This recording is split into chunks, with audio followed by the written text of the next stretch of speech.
Salam, Bapak, Ibu, dan saudara-saudara yang diberkati oleh Tuhan Yesus Kristus. Kita bertemu kembali dalam seri pelajaran firman Tuhan. Hari ini, Minggu tanggal 24 November tahun 2025, Bapak Ibu yang diberkati Tuhan, judul pelajaran firman Tuhan yang akan kita pelajari hari ini adalah tanah sebagai hadiah. Saudara-saudara sekalian, mari kita membaca ayat-ayat berikut ini. Pertama-tama kita akan membaca dari kitab Keluaran 3 ayat 8. Sebab itu aku telah turun untuk melepaskan mereka dari tangan orang Mesir dan menuntun mereka keluar dari negeri itu ke suatu negeri yang baik dan luas, suatu negeri yang berlimpah-limpah susu dan madunya, ke tempat orang Kanaan, orang Het, orang Amori, orang Feris, orang Hewi, dan orang Yebus. Berikutnya kita membaca dari kitab Imamat 20 ayat 22. Demikianlah kamu harus berpegang pada segala ketetapanku dan segala peraturanku, serta melakukan semuanya itu, supaya jangan kamu dimuntahkan oleh negeri kemana aku membawa kamu untuk diam di sana. Selanjutnya kita baca kitab Imamat 25 ayat 23. Tanah jangan dijual mutlak, karena akulah pemilik tanah itu.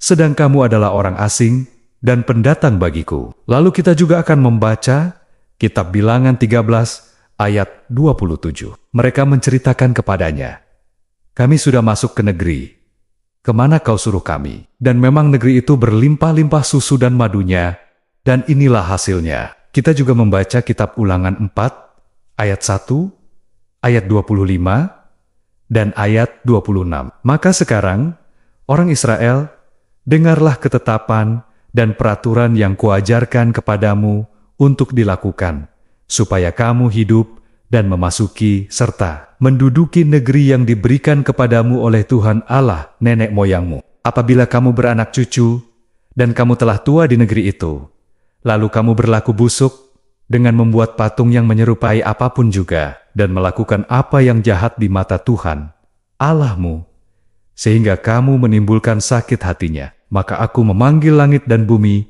menjadi saksi terhadap kamu pada hari ini, bahwa pastilah kamu habis binasa dengan segera dari negeri kemana kamu menyeberangi sungai Yordan untuk mendudukinya. Tidak akan lanjut umurmu di sana, tetapi pastilah kamu punah.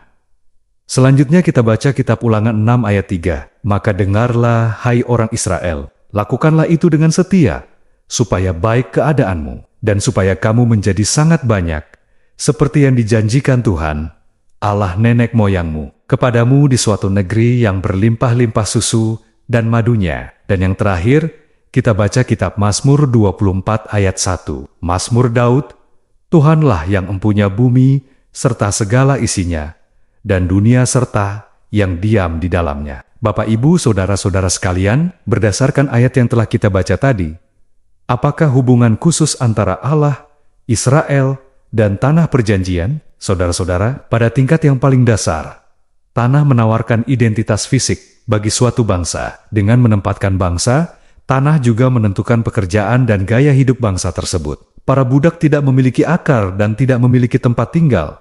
Orang lain menikmati hasil kerja mereka. Memiliki tanah berarti kebebasan. Identitas bangsa terpilih sangat terkait dengan tempat tinggal mereka di tanah tersebut. Bapak, Ibu yang diberkati Tuhan, ada hubungan yang istimewa antara Allah, Israel, dan tanah itu. Israel menerima tanah itu dari Allah sebagai hadiah, bukan sebagai hak yang tidak dapat dicabut.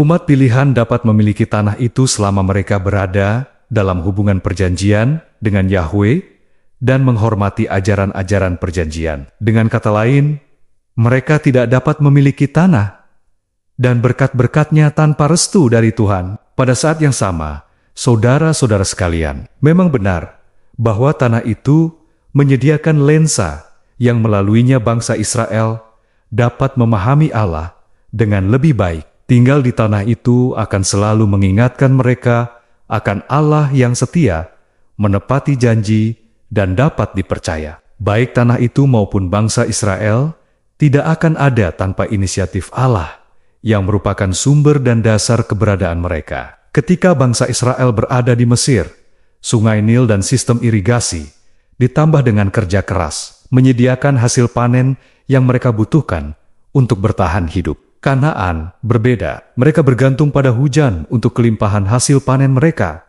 dan hanya Tuhan yang dapat mengendalikan cuaca. Dengan demikian, tanah itu mengingatkan Israel akan ketergantungan mereka yang terus-menerus kepada Tuhan. Bapak Ibu, sekalipun Israel menerima tanah itu sebagai hadiah dari Yahweh, dalam arti yang sebenarnya, Allah sendiri tetaplah pemiliknya. Sebagai pemilik sejati seluruh bumi, yang disebutkan dalam kitab Mazmur 24 ayat 1. Yahweh memiliki hak untuk memberikan tanah itu kepada Israel, atau mengambilnya. Jika Tuhan adalah pemilik tanah, maka bangsa Israel dan, lebih jauh lagi, semua manusia adalah orang asing dan pendatang. Atau, dalam istilah modern, kita semua adalah tamu jangka panjang Tuhan di tanah atau buminya. Saudara-saudara yang terkasih, mari kembali kita membaca dari kitab 1 Petrus 2 ayat 11. Saudara-saudaraku yang kekasih, aku menasihati kamu, supaya sebagai pendatang dan perantau, kamu menjauhkan diri dari keinginan-keinginan daging yang berjuang melawan jiwa. Selanjutnya kita juga membaca kitab Ibrani 11 ayat 9-13. Karena iman ia diam di tanah yang dijanjikan itu, seolah-olah di suatu tanah asing, dan di situ ia tinggal di kemah dengan Ishak dan Yakub, yang turut menjadi ahli waris janji yang satu itu, sebab ia menanti-nantikan kota yang mempunyai dasar, yang direncanakan dan dibangun oleh Allah. Karena iman ia juga, dan Sarah beroleh kekuatan untuk menurunkan anak cucu, walaupun usianya sudah lewat, karena ia menganggap dia yang memberikan janji itu setia. Itulah sebabnya, maka dari satu orang, malahan orang yang telah mati pucuk, terpancar keturunan besar, seperti bintang di langit dan seperti pasir di tepi laut, yang tidak terhitung banyaknya. Dalam iman mereka semua ini telah mati, sebagai orang-orang yang tidak memperoleh apa yang dijanjikan itu, tetapi yang hanya dari jauh melihatnya dan melambai-lambai kepadanya, dan yang mengakui bahwa mereka adalah orang asing dan pendatang di bumi ini. Berdasarkan ayat-ayat tersebut, Bapak Ibu sekalian, apakah artinya bagi kita secara pribadi untuk hidup sebagai orang asing dan pendatang yang menantikan kota yang perancang dan pembangunnya adalah Allah sendiri? Bapak Ibu saudara-saudara yang diberkati oleh Tuhan Yesus Kristus, sampai di sini pelajaran firman Tuhan bagi kita hari ini. Terima kasih karena sudah turut belajar firman Tuhan bersama-sama dengan kami. Tuhan memberkati kita seluruhnya. Amin.